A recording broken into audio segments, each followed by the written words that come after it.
Dive into the world of AI.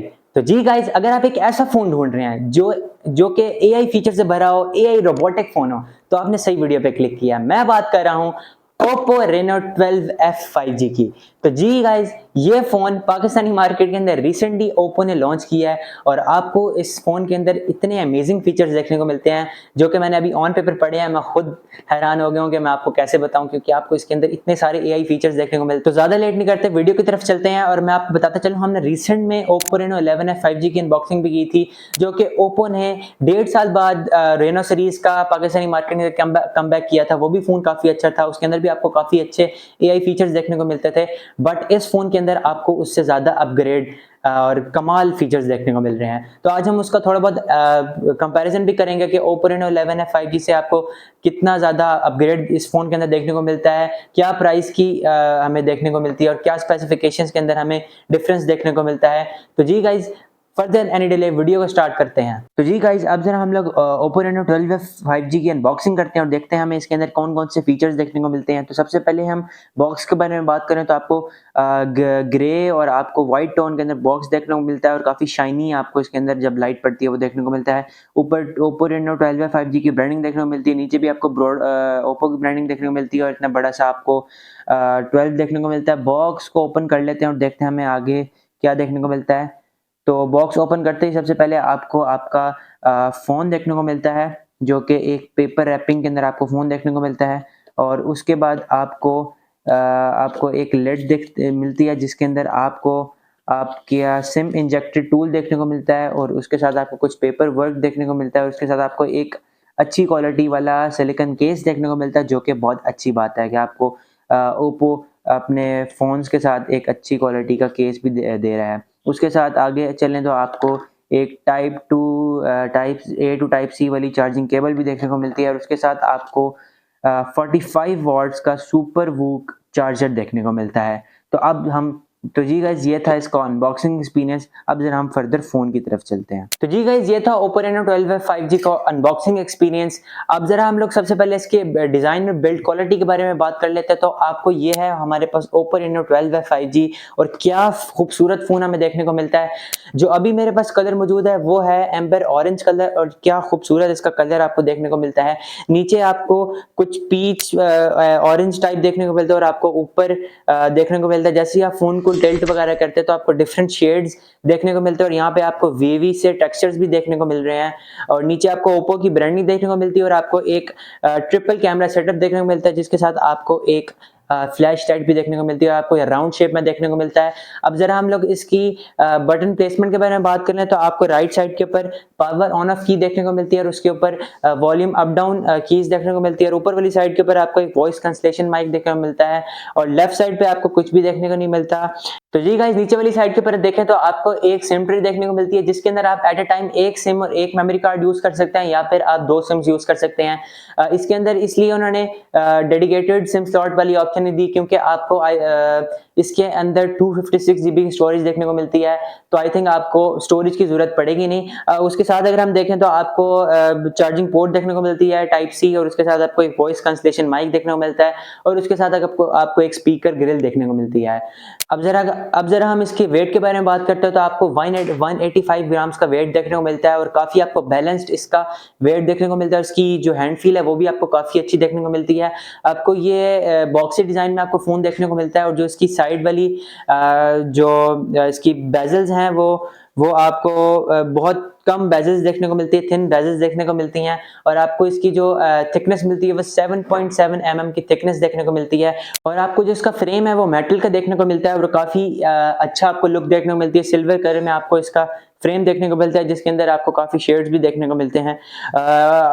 No doubt इसका design आपको बहुत अच्छा देखने को मिलता है और काफी प्यारा आपको इसका डिजाइन देखने को मिलता है। Oppo Reno 12 5G डिजाइन वाली साइड से तो मुझे बहुत अच्छा लगा है। अब जब हम लोग आगे बढ़ते हैं इसके हम लोग डिस्प्ले के ऊपर चलते हैं, उसके बारे में बात करते हैं कि इसके अंदर डिस्प्ले क्या मिलता है। तो जी गाइज, अब जरा हम लोग Oppo Reno 12 5G के डिस्प्ले के बारे में बात करते हैं, तो आपको जो इसके अंदर डिस्प्ले मिलता है वो 6.67 इंचेस का AMOLED display with 120 hertz refresh rate वाला डिस्प्ले देखने को मिलता है, जो बहुत अच्छी बात है। अगर आप इसकी पिक्सल्स के बारे में बात करें तो 1080 बाय 2400 पिक्सल्स की आपको रेजोल्यूशन देखने को मिलती है इसके अंदर, और आपको जो इसकी पीक ब्राइटनेस मिलती है वो 2100 निट्स की पीक ब्राइटनेस देखने को मिलती है। और जो इसका 120 हर्ट्ज रिफ्रेश रेट वाला डिस्प्ले है वो मुझे काफी स्मूथ देखने को मिला है, काफी मक्खन डिस्प्ले आपको देखने को मिलता है। इसके कलर्स काफी ब्राइट हैं बड़े, मैंने इसके ऊपर काफी सारी वीडियोस मूवीज वगैरह भी देखी हैं, मुझे इसके कलर्स काफी अच्छे देखने को मिले हैं, और उसका जो कंट्रास्ट है वो काफी अच्छे कलर्स मैनेज कर पाता है, और आपको हर एक कलर उसके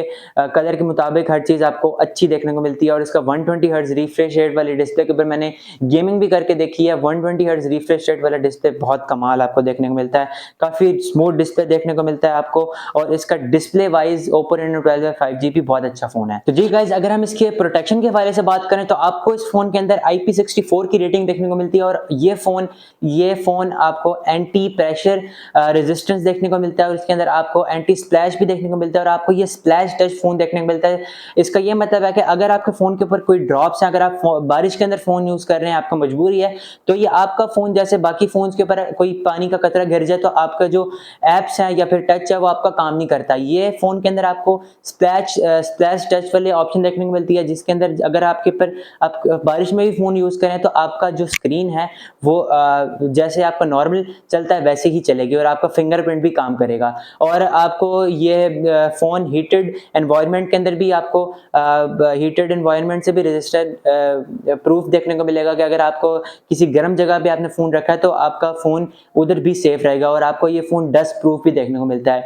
तो ये चीजें ओप्पो ने अपनी बिल्ड क्वालिटी में ऐड की, जो कि काफी अच्छी बात है और काफी गुड साइन है बड़ा, कि इस तरह के रेजिस्टेंस आपको ओप्पो के इन फोन के अंदर देखने को मिल रही है। तो जी गाइज, अब जरा हम लोग इसके प्रोसेसर के बारे में बात करें तो आपको जो इसके अंदर प्रोसेसर देखने को मिलता है वो इसके अंदर MediaTek Dimensity 6300 का प्रोसेसर देखने को मिलता है, और आपको ये 6nm फैब्रिकेशन के ऊपर काम करता हुआ नजर आता है। और आपको जिसके अंदर जीपीयू देखने को मिलता है वो Mali G57 MC2 का जीपीयू देखने को मिलता है। और अगर हम इसके डे टू डे यूजेज के बारे में बात करें तो प्रोसेसर आपको काफी अच्छी जो क्या कहते हैं परफॉर्मेंस देखने को मिलती है, और आपको इसके अंदर 12GB रैम प्लस 256GB की स्टोरेज भी देखने को मिलती है। और जो उसको स्टोरेज टाइप आपको देखने को मिलती है वो UFS 2.2 की देखने को मिलती है। आपको थोड़ा सा इसके अंदर डाउनग्रेड देखने को मिलेगा Oppo Reno 11 5G के अंदर से, बिकॉज आपको Oppo Reno 11 5G के अंदर 3.2 की देखने को मिलती थी, और आपको इसके अंदर 2.2 को देखने को मिल रही है। थोड़ा सा आपको डाउनग्रेड देखने को मिलेगा Oppo Reno के अंदर, बट आपको इसके अंदर 12GB रैम भी मिल रही है, और आपको 256GB की स्टोरेज भी देखने को मिल रही है।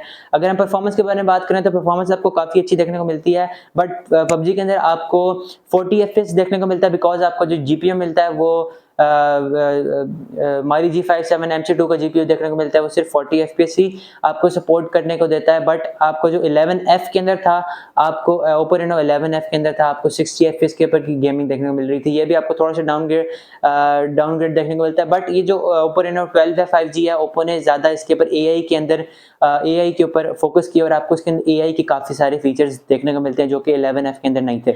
अब जरा हम 3 ऐसे AI फीचर्स के बारे में बात करते हैं जो कि एक्चुअली मुझे बहुत अच्छे लगे हैं और ये वर्क कैसे करता है। तो सबसे पहले हम लोग AI इरेजर के बारे में बात करते हैं। असल में AI इरेजर ये ऐसा टूल है कि अगर आपने एक पिक्चर ली है और उसके अंदर आपको एक अनवांटेड ऑब्जेक्ट, आपके पीछे कोई बच्चा भागता हुआ आ गया या फिर कोई भी चीज आपको तंग करिए, कि आपको चाहिए, आपको लगता है कि ये पिक्चर मेरी इस ऑब्जेक्ट की वजह से खराब हो रही है, तो आप सिंपली अपने ऑप्शंस के अंदर जाके AI इरेजर के ऊपर क्लिक करेंगे तो आपने बस उस ऑब्जेक्ट को सर्कल करना है और आपको वो जो ऑब्जेक्ट है वो रिमूव मिल जाएगा, कि आपको पिक्चर की क्वालिटी भी खराब नहीं होगी और आपको जो आपकी पिक्चर है उसके अंदर से वो ऑब्जेक्ट रिमूव मिलेगा, जो कि मुझे बहुत अच्छा फीचर लगा है। तो अगर हम अब जरा दूसरे AI फीचर के बारे में बात करें तो आपको इसके अंदर AI लिंक बूस्ट का ऑप्शन मिलता है। AI लिंक बूस्ट ये चीज है कि अगर आप गेमिंग कर रहे हैं और आपका फोन वाईफाई से कनेक्टेड है, अगर आपकी वाईफाई की कनेक्टिविटी कम आ रही है, उसके अंदर सिग्नल आपको कम मिल रहे हैं, MBPS आपके कम आ रहे हैं, तो वो डायरेक्टली आपके मोबाइल डाटा पे स्विच कर जाएगा ऑटोमेटिकली, और आपकी गेमिंग एक्सपीरियंस में आपको कोई भी लैग देखने को नहीं मिलेगा और कोई भी इंटरनेट प्रॉब्लम देखने को मिलेगी। ये काफी अच्छा फीचर मुझे देखने को, मैंने खुद एक्सपीरियंस भी किया है। थर्ड फीचर के बारे में बात करते हैं, आपको इसके अंदर AI स्टूडियो देखने को मिलता है, जिसके अंदर आप एक पिक्चर को एआई की मदद से कलर ग्रेड करवा सकते हैं। लाइक अगर आपने एक पिक्चर लिया और आपको एक जगह जल्दी इमेज भेजनी है या आपने इंस्टाग्राम के ऊपर अपलोड करनी है, कलर ग्रेड करके आपके पास कलर ग्रेडिंग का टाइम नहीं है, तो आप सिंपली पिक्चर लेके एआई स्टूडियो के अंदर जाके वो पिक्चर अपलोड करेंगे, वो आपको जो ओप्पो का एआई है वो आपको ऑटोमेटिकली कलर ग्रेड करके दे देगा, जो कि काफ़ी अच्छी बात है और इसकी जो क्वालिटी है वो भी काफ़ी अच्छी देखने को मिलती है। और ओप्पो रेनो 12 5G के अंदर ये जो इन्होंने 3 फीचर्स दिए हैं, एआई की मदद से आपको ये फ़ोन बहुत अच्छा देखने को मिलता है, क्योंकि आपको एआई के काफ़ी सारे फीचर्स देखने को मिलते हैं। तो जी गाइज, ये थे इसके कुछ एआई फीचर, प्रोसेसर और मेमोरी के बारे में बात। अगर मैं आपको फिर से मेमोरी के बारे में बता देता हूँ, आपको इसके अंदर 12GB प्लस 256GB की मेमोरी देखने को मिलती है। और आपको इसके अंदर जो स्टोरेज टाइप मिलती है वो 2.2 की UFS 2.2 की स्टोरेज टाइप देखने को मिलती है। और इसकी जो परफॉर्मेंस है वो भी आपको काफ़ी अच्छी देखने को मिलती है। और गेमिंग के अंदर मैंने इसका एक ऐसा फीचर नोट किया, आपको इसके अंदर एक गेम मोड देखने को मिलता है, जिसके अंदर आपको काफ़ी सारे फीचर्स देखने को मिलते हैं, जिसके अंदर आप गेम की वॉइस और म्यूजिक की वॉइस भी एडजस्ट कर सकते हैं, आप वॉइस चेंजर लगा सकते हैं, आप बूस्ट मोड है इसके अंदर, जिसके अंदर आप बैलेंस, बूस्ट और हाई परफॉर्मेंस मोड के ऊपर खेल सकते हैं। उसके अंदर काफ़ी सारे मोड देखने को मिलते हैं, जो एक्चुअली मैं एक गेमर हूँ, मुझे काफ़ी अच्छे लगे हैं। तो जी गाइस, अब जरा हम लोग कैमरे के बारे में बात करें तो आपको इसके अंदर ट्रिपल कैमरा सेटअप देखने को मिलता है। बैक साइड के ऊपर आपको राउंड शेप में कैमरा देखने को मिलता है, जो कि काफ़ी अच्छे देखने को मिलते हैं। उसके साथ आपको एक फ्लैश लाइट भी देखने को मिलती है।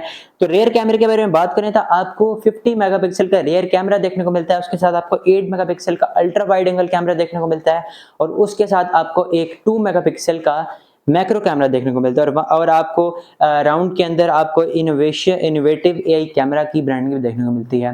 और अगर हम इसके रिजल्ट के बारे में बात करें तो आपको 50 मेगापिक्सल का रिजल्ट काफ़ी अच्छा देखने को मिला है, और काफ़ी अच्छे कलर्स मैनेज कर सकता है। और इसकी वीडियो भी मुझे काफ़ी अच्छी देखने को मिली है। वीडियो 1080p 3060 fps के ऊपर मैक्सिमम वीडियो रिकॉर्ड कर सकते हैं। और जो इसकी पिक्चर क्वालिटी है वो भी मुझे काफ़ी अच्छी देखने को मिली है। इसका जो पोर्ट्रेट्स हैं वो भी काफ़ी अच्छे देखने को मिले हैं। एज रिडक्शन काफ़ी, मुझे एजेस बहुत अच्छे मैनेज कर पाता है, ब्लर को काफ़ी अच्छा मैनेज कर पाता है, और इसके कलर्स हैं वो भी काफ़ी अच्छी मुझे देखने को मिले हैं। अब जरा हम इसके फ्रंट कैमरा के बारे में बात करें तो आपको 32 मेगापिक्सल का फ्रंट कैमरा देखने को मिला है। और एज यूजुअल ओप्पो तो सेल्फीज में मशहूर है, ओप्पो की सेल्फीज काफ़ी अच्छी आती हैं। इसके अंदर 32 मेगापिक्सल की सेल्फीज मुझे बहुत अच्छी देखने को मिली हैं।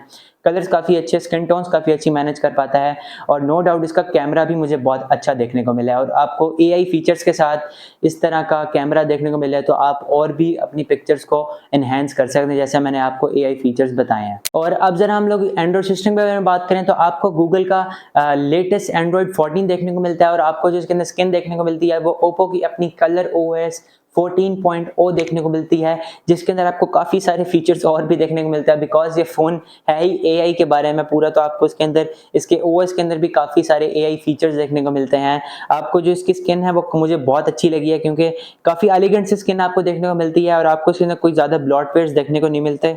आपको एक दो ही ब्लॉट फेयर्स देखने को मिलते हैं, जिसको आप डिलीट कर सकते हैं। और नो डाउट इसका जो एंड्रॉइड सिस्टम है और जिसकी कलर OS वो भी आपको टॉप नॉच देखने को मिलती है। अगर हम इसकी बैटरी के बारे में बात करें तो आपको इसके अंदर 5000 mAh की बैटरी देखने को मिलती है, विद 45 वॉट्स का फास्ट चार्जर आपको साथ देखने को मिलता है, ओप्पो का वूक चार्ज वाला, जो कि आई थिंक 45 मिनट्स में 45 या आपको 50 मिनट्स के अंदर आपको फुल चार्ज करके दे देगा आपका फोन। तो जी गाइज, मैं कब से प्राइस लगाऊंगा, लेकिन मैं अभी तक आपको प्राइस नहीं बताई, तो इट्स टाइम मैं आपको प्राइस बता दूं कि इसके अंदर जो इतने सारे फीचर्स, एआई फीचर और इतने सारे फीचर्स आपको देखने को मिल रहे हैं, ये फोन है कितने का। तो जी गाइज, पाकिस्तानी मार्केट के अंदर आपको ओप्पो रेनो 12 5G के 2 वेरिएंट देखने को मिलते हैं, जिसके अंदर आपको एक 4G वेरिएंट देखने को मिलता है और आपको एक 5G वेरिएंट देखने को मिलता है। अब जरा मैं आपको बता दूं इन दोनों में फ़र्क क्या है। तो आपको 4G वेरिएंट के अंदर सिर्फ प्रोसेसर का फ़र्क देखने को मिलता है। आपको 4G वेरिएंट के अंदर स्नैपड्रैगन 685 का प्रोसेसर देखने को मिलता है, और जो अभी मेरे पास वेरिएंट मौजूद है वो 5G वेरिएंट है। 5G वेरिएंट के अंदर आपको डायमेंसिटी 6300 का प्रोसेसर देखने को मिलता है। अब इन दोनों की प्राइस के बारे में बात करें तो आपको जो 4G वाली की प्राइस देखने को मिलती है पाकिस्तानी मार्केट के अंदर, वो आपको 70,000 रुपीज़ की प्राइस देखने को मिलती है, और जो 5G वाली वेरिएंट की प्राइस देखने को मिलती है वो आपको पाकिस्तानी मार्केट के अंदर 90,000 रुपीज़ की प्राइस देखने को मिलती है। तो जी गाइस, ये थी वीडियो। अगर आपको वीडियो पसंद आई है तो वीडियो को लाइक ज़रूर कर दीजिएगा, चैनल को ज़रूर सब्सक्राइब कर दीजिएगा, एंड बेल आइकन को दबा दीजिएगा ताकि आपको हर नए आने वाली वीडियो की नोटिफिकेशन मिल जाए। My name is Mohammad Arbaz Khan and I will catch you in the next one.